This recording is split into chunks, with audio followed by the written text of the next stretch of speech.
ყველასათვის კარგად არის ცნობილი, რომ ილონ მასკს მარსთან დაკავშირებით დიდი გეგმები აქვს.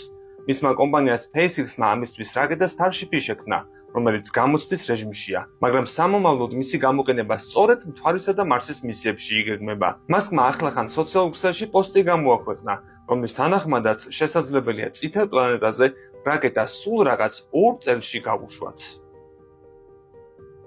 ეს იქნება უეკიპაჟო ფრენები, რათა მარსზე უსაფრთხოდ დაშვების შესაძლებლობა მოვსინჯოთ. თუ მცდელობები წარმატებით ჩაივლის, მარსისკენ პირველი ეკიპაჟიანი მისიები 4 წელში განხორციელდება.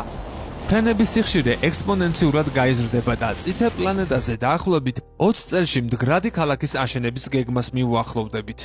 კაცობრიობის მულტიპლანეტურ ცივილიზაციად გადაქცევა ცნობიერების სიცოცხლის ხანგრძლივობას მნიშვნელოვნად გაზრდის, რადგან კვერცხუჯრედები პირდაპირი და მეტაბოლური კვერცხის მნიშვნელობით მხოლოდ ერთ პლანეტაზე აღარ გვექნება. წერს მასკი. რაც შეეხება რაკეტას, ის 2 საფეხურისგან შედგება, საიდანაც პირველი სუპერჰივია, რომელიც რაპტორის ტიპის 33 ძრავითაა აღჭურვილი. მეორე თავად Starship-ია და მასში 6 ძრავაა.